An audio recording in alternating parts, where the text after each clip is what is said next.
This week on Myth, Belle is going to play some high-stakes hide-and-seek. This is the 8th episode in our telling of the classic French tale, Beauty and the Beast. You'll learn why you should always believe in your dreams, that bowls hold water better than your hands, and that love is really, really complicated.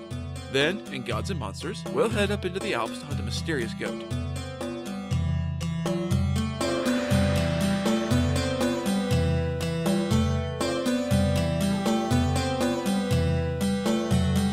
This is the Myths Your Teacher Hated podcast, where I tell the stories of cultures from around the world in all of their original, bloody, uncensored glory. Modern tellings of these stories have become dry and dusty, but I'll be trying to breathe new life into them.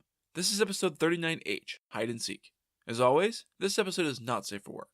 When we last left our story, we had met a rich merchant in a city in France whose wife had probably died, but not before having 6 sons and 6 daughters with him. Things had gone pretty well until an unlucky fire had burned everything the merchant had owned, and a series of accidents on the high seas had destroyed his business dealings. Broke and bereft, he was forced to move his family out to a tiny cottage several hundred miles away from the city he had managed to hang on to by his fingernails. The dozen children had settled into their new routine of being poor and abandoned by everyone who had previously wanted to either flirt, befriend, or fuck them, although all but the youngest had done so with bad grace. That young woman, nicknamed Belle, or Beauty, because of her incredible looks and even better personality, had been the only one to try and make the best of the situation. 2 years into this purgatory, a message had come that one ship full of goods had arrived at port unexpectedly. The merchant had rushed off to the city to try and get some of his previously vast wealth back, but he was cheated out of everything by his former partners and found himself having to head back in defeat 6 months later only to get lost in a blizzard. He wandered into a magical-seeming castle full of weird shit but no people and, for reasons unknown, decided that fate had wanted him to have it. He plucked a rose for his beloved Belle, the only thing she had asked for while he was gone, only to be confronted by a horrible, hideous beast, enraged at the merchant for ripping him off. The beast demanded the merchant's life, but offered to take one of his daughters in his stead, but only if she came to the castle willingly and in full knowledge of what awaited her. He warned the merchant that if he tried to flee or break the bargain, the beast would hunt down everyone he ever loved. Then, he sent the man home for a month to say his goodbyes. When his children learned what happened, the sons offer to fight the beast, and the daughters offer up Belle as a sacrifice.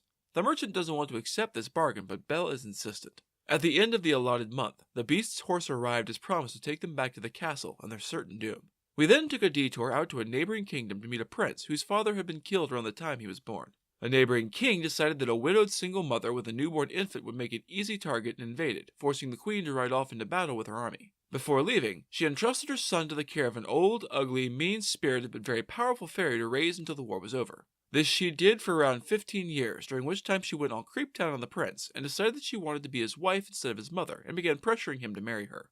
They rode out together to meet the queen, since the prince insisted he couldn't wed without his mother's blessing, and he took up arms for the final battle of the war. Victory achieved, although with the villain still alive against the advice of the queen's generals because she feared for the safety of her son, they began the long ride back home. Once there, the fairy almost immediately tells the queen of her desire to marry the prince. The queen, quite reasonably, is horrified by the idea and, exhausted from nearly 2 decades in the field, she tells the fairy exactly what she thinks. The fairy doesn't take rejection well and vows vengeance, leaving the mother and son writhing in pain on the palace floor. Back at the beast's castle, Belle and her father finally arrive to a huge celebration with music and fireworks, much to their surprise. The beast is polite about receiving his victim and offers her father 2 trunks full of whatever treasure he likes from the closet in payment for his daughter. He can't exactly refuse, and so on Belle's advice, he fills them up with gold, jewels, and dresses for his other daughters with the intention of keeping his new wealth secret from his children to keep them from getting greedy. They share one last meal together and, in the morning, the merchant rides off on the magical horse once more, leaving Belle alone and in the clutches of a horrid monster. Belle takes a depression nap and meets a sweet, handsome, sexy man in her dreams who sweeps her off her feet. She wakes up and puts her dream lover out of her brain to go explore her prison. While wandering, she finds several portraits of the man from her dreams, and she decides that he must be a real person, also kept prisoner by the beast. At dinner, the beast asks Belle to fuck him. She says no, and they both go to bed, where she spends more time with her dream prince, who turns out to be the prince from our side, being punished by the wicked fairy. She discovers wonders in the palace, including birds that sing opera and monkeys that perform theater. Days pass. Weeks, and Belle explores more of the castle, discovering secret rooms with magical mirrors that let her spy on things happening far from the castle. She has more conversations with her dream lover, and debates letting the beast have sex with her just to get it over with. As he always does, her prince just asks for her to help him escape his prison and the beast. She has a nightmare of the beast and the prince fighting to the death, wrestling over control of a throne, but she doesn't understand it. She finally got up the nerve to ask the beast whether there were any other people in the castle, and he tells her no. So she now knows that the prince is being imprisoned on the grounds outside of the castle somewhere. The thought of this place becoming her tomb depresses her. When her prince finds her that night, she is weeping, and he asks her what's wrong. Did the beast do something? He swears to kill the creature. A dagger appears in his hand, and the beast appears before him, offering no resistance as the prince begins to stab him over and over and over again. Belle intervenes, begging the prince to spare the beast, which angers the human. He declares that she must not really love him before the whole scene dissolved. The loneliness is starting to make her physically ill, and even the stupid beast noticed how shitty she looks. He asks her what would make her feel better, and she says she misses her family and would like to see them again. The beast flies into a bitter rage at her words, but is talked into letting Belle go home for 2 months. He warns her that if she doesn't come back in 2 months, she shouldn't bother coming back at all, because all she'll find is his withered, rotting corpse. She asks her prince to come with her, but he tells her he can't unless she promises to leave and never come back, dooming the beast to death, which she won't do. The prince is an asshole about it, and Belle wakes from the dream in her father's new home. Her sisters are as bitchy as ever towards her, but her father and brothers are glad to see her. The merchant advises Belle to marry the beast, but she tells him she loves the prince. Her sisters have new suitors who want to marry them, and they decide to hold weddings while Belle is in town, only all of the men decide they actually love Belle instead and compete with each other to win her hand. Trying to talk them out of it only makes them more determined to love her, pissing off her sisters farther. Belle has a nightmare where the beast asks why she has abandoned him, and she wakes, realizing that she's lost track of time and her 2 months is up. She has to go back today if she's going to save the beast. Belle raced out of her bedroom to tell her family that it was time. She had to go back to the castle. Her father wept openly, unable to speak, but his tears speaking volumes on his behalf. Her brothers tried to argue, saying that they would never allow her to put herself back in that horrid monster's clutches again. Her sister's suitors, who now thought of themselves as Belle's suitors, despaired at the news, swearing that they would refuse to leave her house until she agreed to stay. Her sisters applauded Belle's sense of duty and encouraged her to go back as soon as possible, maybe right the fuck now? True hypocritical assholes, they claim that if they had been the ones to promise the beast, which they had worked very hard to ensure hadn't happened, they would never allow the beast's ugliness to get in the way of their word of honor. In fact, they would have returned to him weeks ago, so she should really get going. Belle didn't see the jealousy and hate in their response, and agreed with their arguments, using them to try and convince everyone else. She failed. Her brothers hadn't forgiven themselves for not stopping her the first time, and her admirers were far too besotted with her to entertain the thought of her leaving them forever and forcing them to court her heinous sisters again. They decided that there were enough of them to physically keep Belle from leaving the house to return to the castle. They hadn't seen her arrive 2 months ago, but they assumed that she had ridden here on the horse that had brought their father to and from the castle each time. It would be a simple matter to surround the house and make sure the horse couldn't get close enough to Belle for her to mount and leave. Belle shook her head at their loving foolishness. They didn't see the irony in trying to make her a prisoner in her home to prevent her from going to be a prisoner in her castle home. She told them that, while she appreciated their affection, nothing they were doing would be able to stop her. She would wake up in the beast's castle in the morning, no matter what. She ignored the ring of men surrounding her home and went to bed, turning the ring as she had been instructed before falling asleep. Belle slept a long time, waking around midday as the clock chimed her name. She smiled as she sat up in bed. She knew that clock. She was back in the castle. She was home. She moved to get out of bed when she noticed for the first time that her room was full of all the animals that had befriended her. They made known their excitement at her return and their eagerness to begin serving her again, and they told her of the sorrow her long absence had caused. That day seemed one of the longest Belle had ever experienced. She had loved seeing her family again, to be sure, and she already missed them, but she found that she had also missed the beast and was looking forward to seeing him again. She hadn't meant to be gone so long, and she wanted to do whatever she could to make it up to him. She was also looking forward to falling asleep that night and finally getting to see her prince again after being separated from the magic of the castle that let them share a dreamscape for 2 months. By turns, these two figures occupied her thoughts the whole day. One moment she would be cursing herself for having slept so late and thus delaying being able to fall asleep again to meet her prince. The next, she was angry with herself for not being able to return the love of the beast, who was a good, if ugly and stupid creature. The next, she was despondent that she had fallen in love with someone she could only ever see in her dreams, and wondered if she would ever find him in the waking world. She was beginning to doubt whether it was better for her to spurn the affection of the real, physical beast for the love of the man of her dreams, whom she could never touch, or hold, or fuck. Her dreams always warned her not to be fooled by her eyes, and she feared that this was her mind's way of warning her that the prince wasn't actually real, just a figment of the castle's magic. She feared that she loved a ghost. Her thoughts were driving her mad, and Belle decided that what she really needed was some diversion until the evening could come for her. She tried the French comedy theater first, but found it dull and uninspired. She shut the window abruptly and switched to the opera. The music was terrible, and the actors wooden and boring. She gave it up as a bad job and tried wandering the gardens, but they held no allure today. Her merry animals did their best to cheer her up and distract her from her worries, but not even their lovely song or amusing antics could make any headway against her anxiety and boredom. She was just too impatient to see the beast and to see her prince in her dreams after. The day dragged on forever, but dinner time finally rolled around. Belle went to the dining room, waiting expectantly for the heavy, thudding footfalls that presaged the beast's arrival, but the hallway was silent. That had never happened before. Belle found herself torn between anger and fear at his absence, and her mind raced through all of the possibilities she could think of to explain it. She wasn't hungry, or at least not hungry enough to try and eat in the face of the beast's unexpected absence, and so she left the dining room and went back to the gardens, determined not to return to the castle until she found the beast. She searched the grounds thoroughly, looking in every likely and unlikely spot, calling his name until her throat ached, but only her own echo answered. 3 hours passed this way, with Belle getting more and more frantic as she kept failing to find the lumbering creature. She finally sat down on a bench, exhausted and despondent. She hadn't found him during her wanderings during the day, and had never found where he kept himself during the day, in fact, and now she had failed to find him in the gardens. She began to weep quietly, certain that he had either abandoned her and the castle in anger at her tardiness, or else fulfilled his threat to her and killed himself. She was now truly alone in the palace. She thought back over her many almost identical conversations with the beast, and, dull as they had all been, she found herself longing to have that same discussion with the beast right now. She wished to hear his gruff voice ask her the same questions he always asked, and give him the answers she always did. Belle was surprised at how much she missed him, and at how tender her feelings toward him had become. Daddy was right.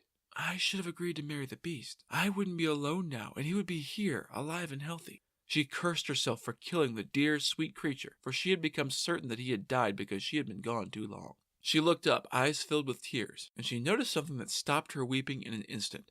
She knew this place.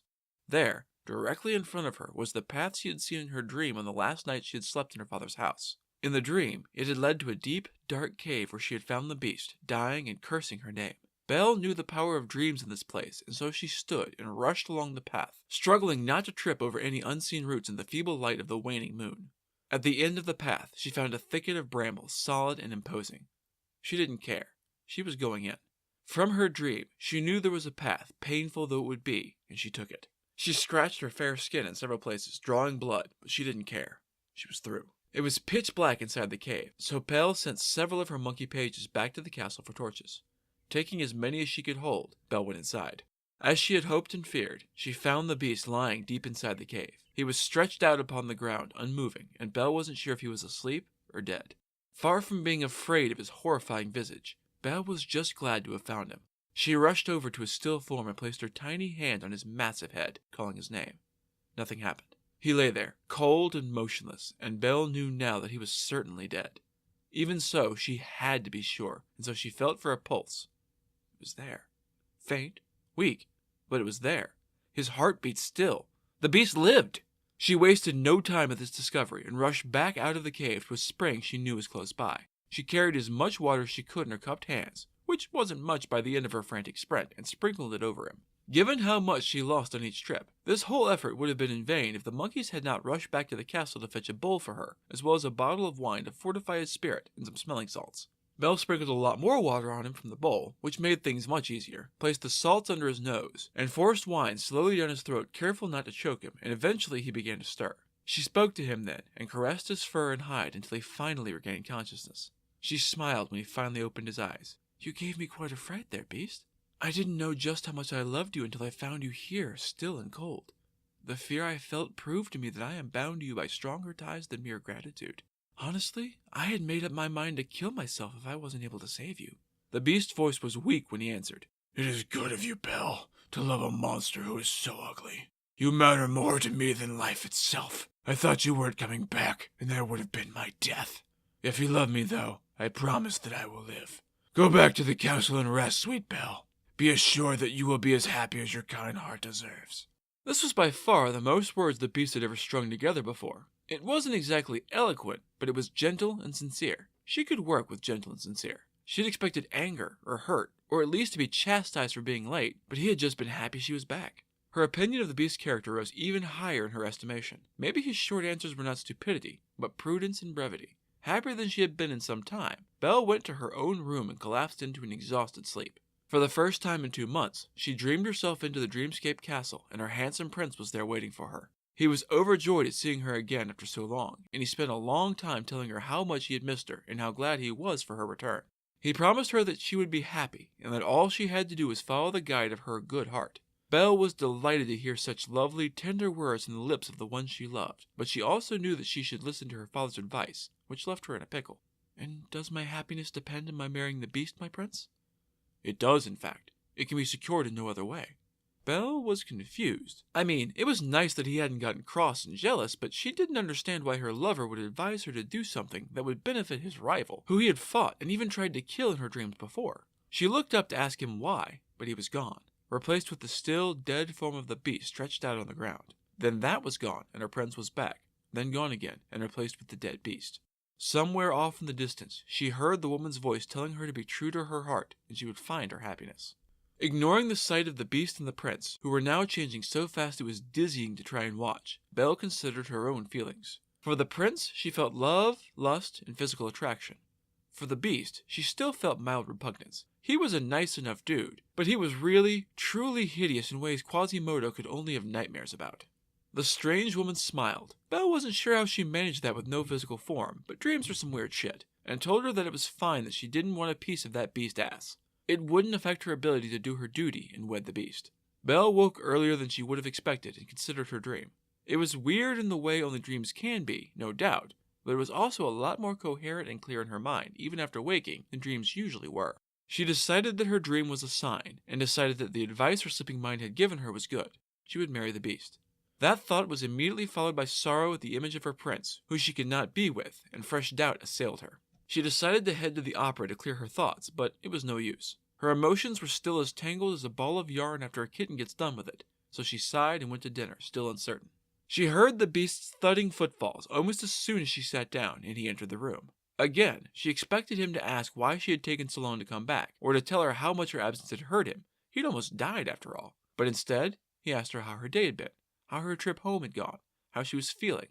The usual. She answered all of his answers as completely as she could, and even added that she had paid dearly for all of the fun and joy she'd had at home with the pain she'd felt upon finding what she thought was his corpse. The beast thanked her, paused awkwardly, then asked his usual final question. "Will you let me fuck you, Belle?" For the first time ever, she paused before answering, thinking it over. "Yes, beast, I think I will, but only if we are wed." The beast froze. "There's no one here who can marry us, but we can make our vows, and I think it will work just as well. What do you say, beast? Will you marry me?" "I swear that I will love you forever and have no other wife, nor woman but you for the rest of my life." Belle trembled slightly, but her voice was firm as she responded. "Then I accept you as my husband, and swear to be faithful and loving to you forever and always. I guess that makes us husband and wife, my beast." No sooner were the words out of her mouth than the thunder of artillery fire could be heard from the courtyard. Running to the window, Belle saw that the sky was ablaze with multicolored lights as cannons roared in celebration between 20,000 different kinds of fireworks. The castle was clearly rejoicing the news of their simple wedding. She and the beast stood there for 3 hours until the celebration finally wound down, and the beast suggested that it was time for them to go to their marital bed. She was still worried and confused as to exactly how this was going to work. If his dick was on the scale with the rest of him, this would be a very uncomfortable night. But she still took his hand, paw, claw, whatever, and followed him to bed. As soon as she crawled beneath the covers, every light went out of its own accord. She braced herself for the beast to crawl on top of her, and, for a terrifying moment, she wondered if she would be crushed to death beneath him. The bed creaked beneath the beast's weight, but, to her surprise, he was able to climb into bed quite nimbly, barely disturbing her beside him. Even more surprising, rather than climbing on her or feeling her up, he lay down beside her and promptly began to snore. She waited, but the beast just snored. Maybe he wasn't all that interested in actually having sex so much as in her willingness to go to bed with him. Weird. Reassured, Belle too quickly fell asleep and entered the dreamscape castle. Her prince was waiting for her, a huge smile on his face. He was dressed in rich, extravagant clothes, more luxurious than anything she had ever seen him in before. "You did it, Belle. You freed me from my dreadful prison. Your marriage to the beast will restore a king to his subjects, a son to his mother, and renewed life and prosperity to a kingdom. We're going to be so very happy." Belle was confused and hurt. She hadn't wanted to hurt the prince, sure, but she'd hoped he'd be at least a little upset that she was marrying someone else. He'd said he loved her, but it seemed he'd lied. She opened her mouth to tell the prince how deeply he had wounded her when the woman appeared before her. "Thank you, Belle. You have been so brave, and you have let your good heart triumph over your doubt. No one else would have had the courage to do what you've done. You've sacrificed your own life to save your father's, and your heart's desire to keep your word. I promise you, no one will ever be as happy as you will be, my dear. You know only the smallest part of it tonight. In the morning, you will know all." The lady vanished, replaced with the dead body of her prince, stretched out and lifeless on the ground. That shook her, and she stayed with him throughout the dream, although she was getting used to weird prophetic visions by now, and woke late in the morning. The sunlight streamed merrily into the room, and she realized that the monkey servants had neglected to close the shutters. She turned to look at the beast, at her husband, and what she saw was impossible. She had to still be dreaming. The night before, she had lay as close as possible to the edge of the bed to make room for her large, unwieldy mate. He had snored when he'd first fallen asleep, but he'd stopped at some point just before she'd fallen asleep. The lack of snores in the room had made her think that he must have risen and left already, but a form was lying there beside her under the covers. It was the prince. Her dream prince was somehow in bed with her. He was 1,000 times more handsome now than he had ever been in her dreams. She thought she was going mad, or maybe that some stranger had snuck into bed with her and she was just telling herself it was the prince. So she went to her vanity to fetch the small portrait she usually wore on her wrist. There was no doubt. The beautiful, sexy, naked man in her bed was her dream lover. She tried telling him to wake up, then tried shaking him, but he stayed fast asleep. This is bizarre, but not really any weirder than anything else I've seen here. He must be under some kind of spell. This is a magic castle after all, so maybe I can just wait for it to be over? Her prince was here, and the beast was gone, but surely he couldn't have left the bed without waking her, which meant... Belle gasped and ran through the logic again, but she found no flaws. The beast must have been the prince, trapped by some terrible curse. And that meant that this sexy naked man in her bed was her husband, and she had every right to run her hands along his body and feel him under her skin in the waking world as she had always dreamed. There was no one here to be scandalized by the apparent switcheroo anyway, so fuck it. She was overjoyed to discover that she didn't have to choose between her affection for the beast and her love of the prince. They were the same person. Plus, this explained the prince's weird reaction to finding out that she was marrying the beast. Now if that asshole would just wake up so she could jump his bones. She went to breakfast and ate a little something to tide her over, but he still hadn't awakened by the time she returned. She decided that there wasn't much point in sitting here and watching him sleep, so she might as well wander the castle and try to distract herself until he woke. Unfortunately, nothing appealed to her. Everything paled next to the excitement of finally speaking with her beloved husband in the light of day. Deciding that making music would at least force her to pay attention to something, she began to sing, and her birds joined her in a chorus. Part of her had hoped that some magic inherent to music might serve to wake her sleeping love, but he slept on. As the song finished, she heard the sound of a carriage from outside, followed by the sound of voices. The ape who served as captain of the guard approached and announced, by way of his parrot, the visit of several ladies. As she waited for them, she examined the carriage through the window. It was like nothing she had ever seen, unrivaled in beauty. It was drawn by 4 white stags with golden horns, trapped in finery. Whoever owned this must be very rich and very powerful, and Belle was even more excited than she had been to meet them. It seems that Belle has nearly won her heart's desire, but she just can't seem to make that lazy asshole wake up, so we're going to save the end of the story for one last episode, which means it's time for Gods and Monsters. This is a segment where I get into a little more detail about the personalities and history of one of the gods or monsters from this week's pantheon that was not discussed in the main story. This week's strange creature is the Dahu. Evolution can be a cruel mistress, giving rise to some truly strange creatures, so it's not a huge surprise that stories of the cryptid known as the Dahu arose, with numerous similar regional variations. The Dahu was a small animal similar to a chamois or an ibex, which basically means it's a small goat-antelope hybrid with curled, spiraled horns and brown and white fur. These creatures can be found in the highest parts of the French Alps, as well as the francophone parts of Switzerland and Italy, for which they were specifically and oddly suited. You see, the Dahu is said to have legs that are shorter on one side of its body than the other, allowing it to easily stand and walk on the steep mountain slopes near the peaks of the Alps. But wait, there's more. Because of the odd asymmetric legs, the Dahu could only walk around the mountain in one direction, or else it would fall the fuck off, giving rise to 2 distinct subgroups. The male dextrogyre Dahu has shorter legs on its right side and walks clockwise around the mountain, while the female levogyrus Dahu has shorter legs on its left side and walks counterclockwise around the mountain. But wait, you say, how do these 2 sexes ever meet and breed if they can only walk in opposite directions around the mountain? Good question, and I have a batshit answer for you. The male Dahu's testicles drag on the ground, leaving a scent trail for the female Dahu to trace in spirals around the peak until they manage to meet. The stories don't explain how they manage to fuck each other while facing in opposite directions, but I'm sure that isn't important, right? Male Dahu have also been known to follow the scent trails of rivals and molest one another to assert dominance. Somehow, it still gets weirder. Some sources claim there is a third variation, known as the dead dahu, which cannot walk at all. It's rare that these dahu interbreed with the other species, but when they do, it can result in dahus with variations in leg length across the diagonal, such as a long front right and back left leg, or vice versa, which honestly doesn't do anybody any good.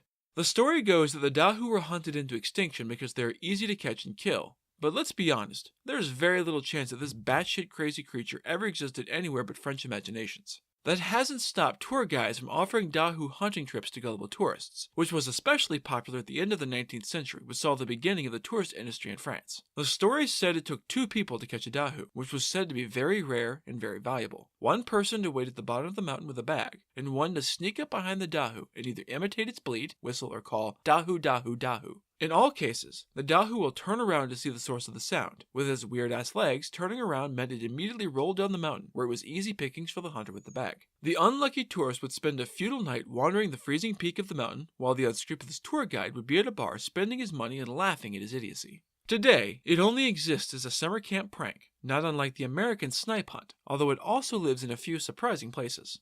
The Alps Museum in Barred Fort, Aosta Valley, in northern Italy, has dedicated a part of its permanent exhibit to the dahu.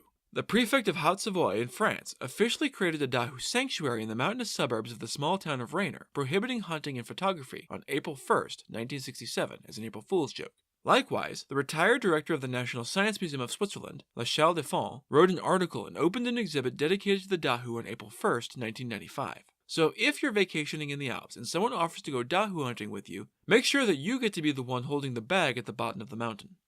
That's it for this episode of Myths Your Teacher Hated. Keep up with new episodes on our Facebook page, on iTunes, on Stitcher, on TuneIn, and on Spotify, or you can follow us on Twitter as @HardcoreMyth and on Instagram as Myths Your Teacher Hated Pod. You can also find news and episodes on our website at mythsyourteacherhated.com. If you like what you've heard, I'd appreciate a review on iTunes. These reviews really help increase the show's standing and let more people know that it exists. If you have any questions, any gods or monsters you'd want to learn about, or any ideas for future stories that you'd like to hear, feel free to drop me a line. I'm trying to pull as much material from as many different cultures as possible, but there are all sorts of stories I've never heard, so suggestions are appreciated. The theme music is by Tiny Cheese Puff, whom you can find on Fiverr.com. Next time, we'll see the end of this bizarre tale. You'll see that everything is always connected, that turning into a snake is the worst fate possible, and that fairies have some weird-ass rules. Then, in Gods and Monsters, you'll be ill-met by moonlight, proud Titania.